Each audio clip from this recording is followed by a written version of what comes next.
Mobil itu melaju cukup kencang memasuki area pekarangan rumah mewah tersebut. Tak lama setelah mobil itu berhenti, sosok keluar dari tengah. Terburu-buru dia membuka pintu samping, mengeluarkan seorang gadis yang terlihat sangat lemah. Yen yang ternyata terpalit kemeja putih itu diangkat oleh Taeyong dari dalam mobil. Para pengawal yang berjaga di sekitar sana sempat terkejut melihat keadaan tuan pesannya bersama nona muda yang mampu membuat mereka berpikiran yang tidak-tidak.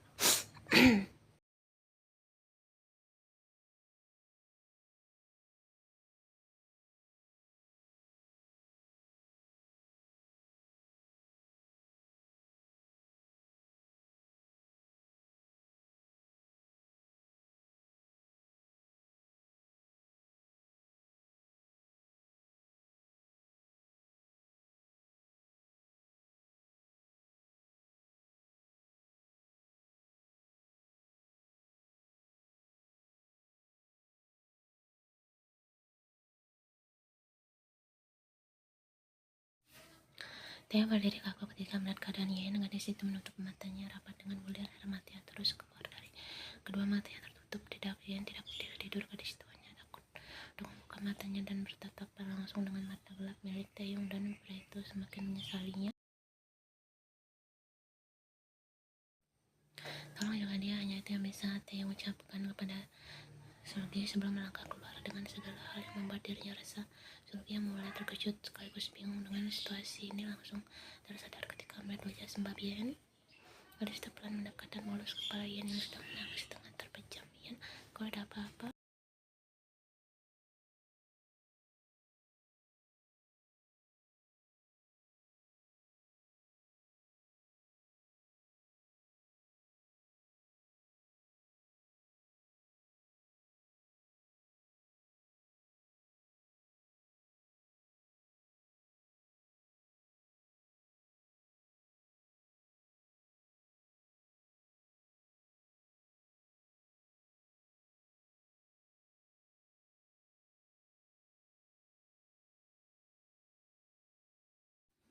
Tuh, Sulgi melemas dengan apa yang dia lihat setelah dia membuka sebagian kancing kemeja yang Yen pakai. Sekujur tubuh Yen penuh dengan tanda dan membiru, sekaligus tidak bisa menantang rasanya ketika sadar jika sahabatnya mendapatkan perlakuan di depan.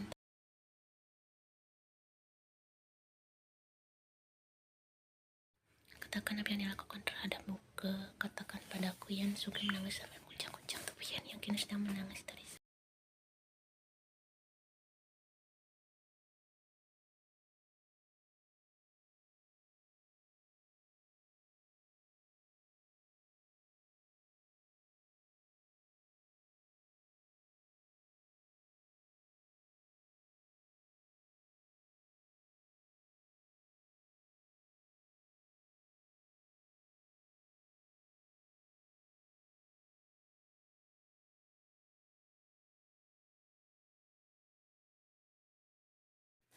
Taeyong menyesap segala ruang yang ketiga kalinya. Tubuh pria itu bersandar di sofa hitam yang berada di dalam salah satu ruangan VIP bar milik Jimin.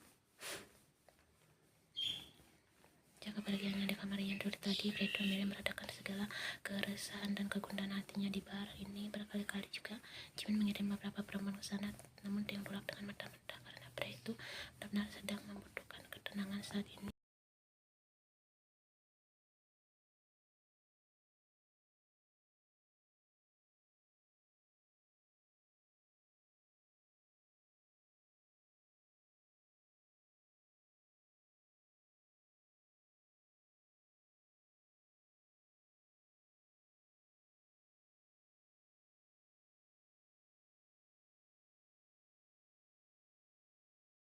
Taeyong mendesah kasar dan mengacak-acak rambut coklat balonnya. Dia sadar apa yang dilakukan ke Yen saat di dalam mobil adalah perlakuan tidak pantas. Bahkan dia sadar jika dirinya semakin terlihat brengsek.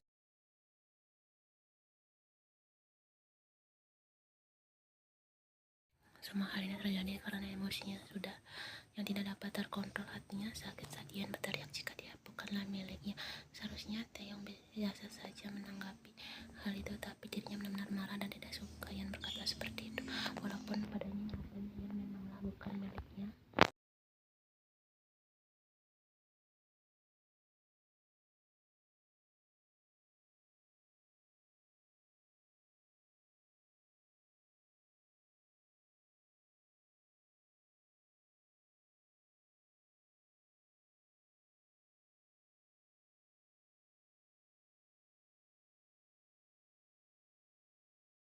Pintu ruangan itu terbuka dan kini menampilkan dua sosok pria tinggi yang masuk sambil tertawa bersama. Jin menempelkan rupanya di samping Taeyong dan Jimin duduk berseberangan dengan mereka. Yong, kenapa kau sendirian saja? Tanya Taeyong. Taeyong terdiam. Pria itu lebih memilih menyesap kembali Wenyi. Aku sudah mengirim beberapa wanita kelas atas ke sini, tapi kau menolak mereka semua.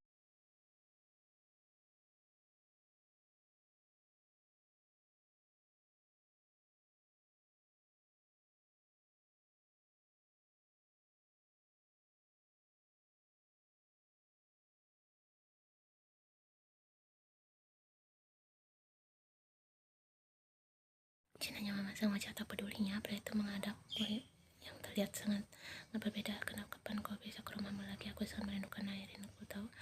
Ya iya, aku sangat rindu bercanda dengan adik kecilku. Tambah Jinnya.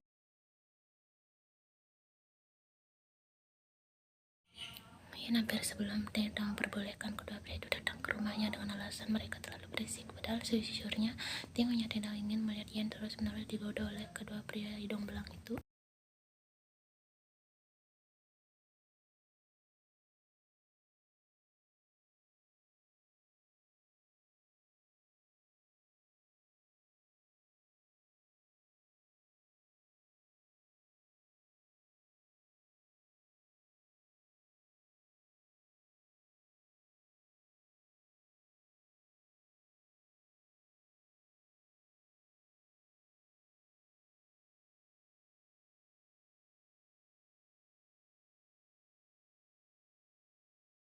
Benarkah? Berhenti bicara omong kosong. Dia adalah anak dari wanita muda dan aku tidak akan mungkin menyukai gadis itu.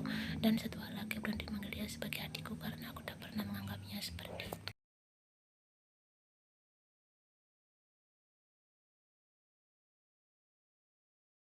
Jin dan Jimin sempat terpengaruh mendengar rentetan kalimat kasar dari mulut Taeyong, entah sadar atau tidak, tetapi kedua orang itu merasa kesal mendengar Taeyong berkata demikian tentang Ye.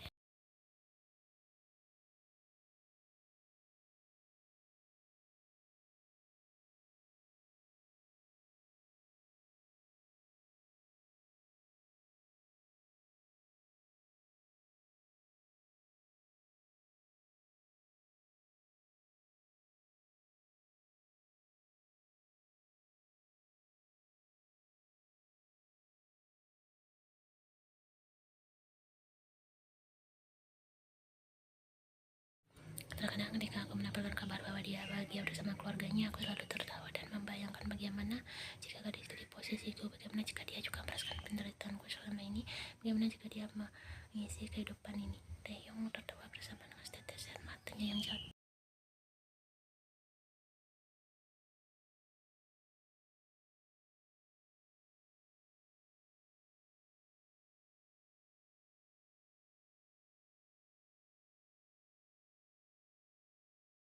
Tapi kami tahu balas dendammu adalah sebuah dosa besar, namun semua tujuan kami sangat tahu. Tapi kami berharap jika kau tidak akan melakukan hal kecil dan mampu melenyapkan seseorang yang tidak bersalah di sini, ujar Jin penuh ketenangan.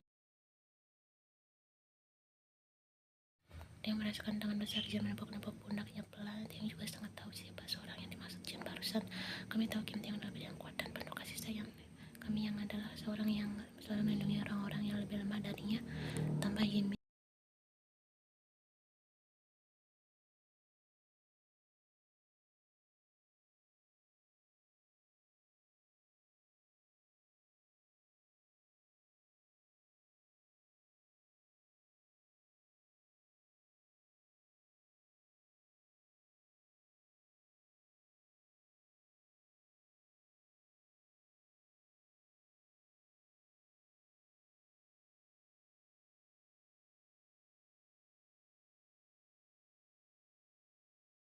Jam sudah menunjukkan pukul 9 malam. Taeyong baru saja pulang dari Sementara di jalan sempat tertahan oleh macet parah karena hujan deras yang melanda kota Seoul malam ini. Hujan di luar sangat deras dan berkali-kali suara kelat petir membuat siapa saja memilih berdiam diri di kamar mereka masing-masing.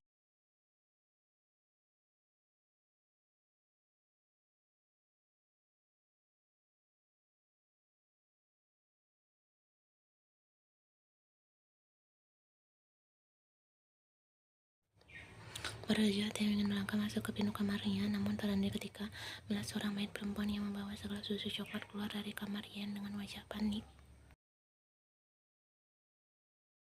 Melihat sosok tuan besarnya sudah pulang, mayat wanita itu lantas saja menghampiri Taeyong dengan wajah gelisah. "Wei, Tuan Kim, itu Nona Yen tidak ada di dalam kamarnya," ujarnya penuh ketakutan.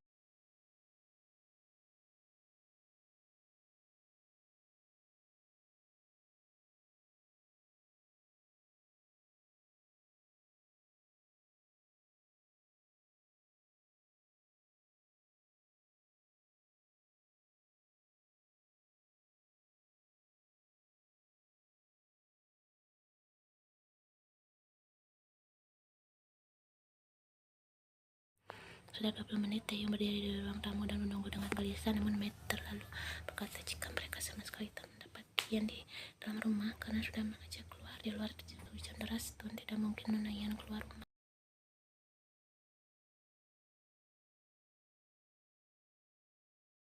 Bagaimana kalian bisa berpikir seperti itu? Taeyong mulai tidak bisa diam. Pria itu dengan ujung ke halaman belakang dan tepat saat membuka pintu halaman belakang tubuh pria itu sempat terdiam ketika merasakan angin kencang dan derasnya hujan yang turun di luar sana.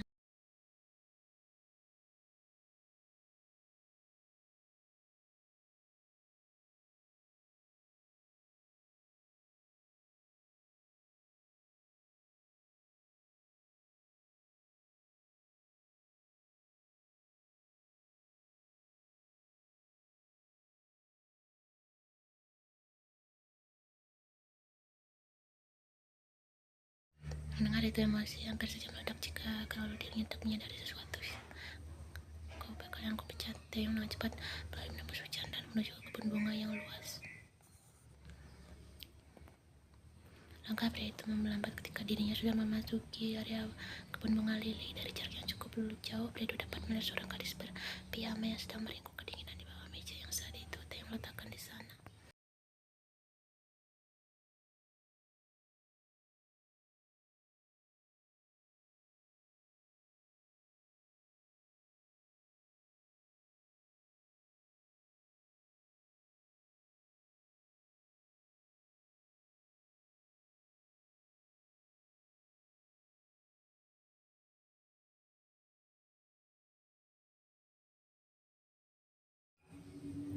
Mata gadis itu perlahan terbuka dan bibir pucatnya bergetar seperti ingin mengucapkan sesuatu.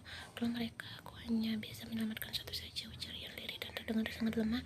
"Ayo kita masuk ke dalam, mereka kedinginan, tolong mereka." "Itu urusan nanti, sekarang kau harus masuk ke dalam, kau mau mati di sini," bentak Taeyong. Dia sudah mulai tidak tahan merasakan kedinginan air hujan saat ini. Jadi, Pedro sambil membuka jaket kulit hitamnya dan menyelimuti kelinci yang sedang Yen peluk.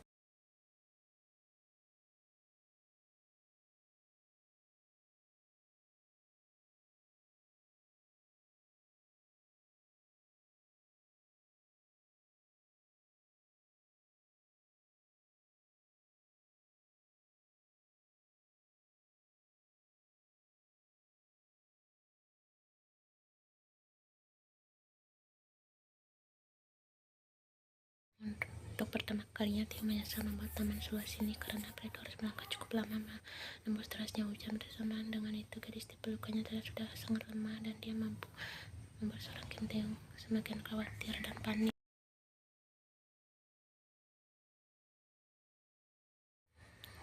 "Ya, tetap buka matamu, aku akan membawamu lebih cepat." Beberapa lama kemudian, Taeyong akhirnya sampai di dalam rumah.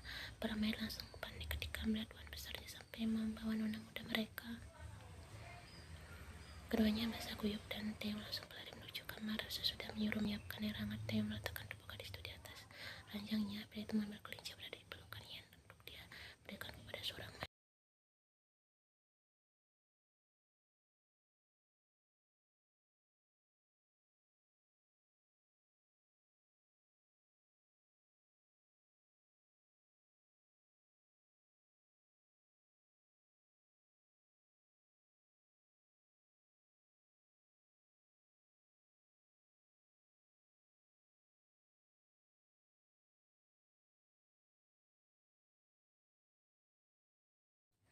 "Ya Tuhan, seharusnya aku tak melakukan hal yang aneh-aneh. Apa bisa berani membantaku sekali saja?" Yen berucap dengan suara bergetar dan terdengar sangat lirih.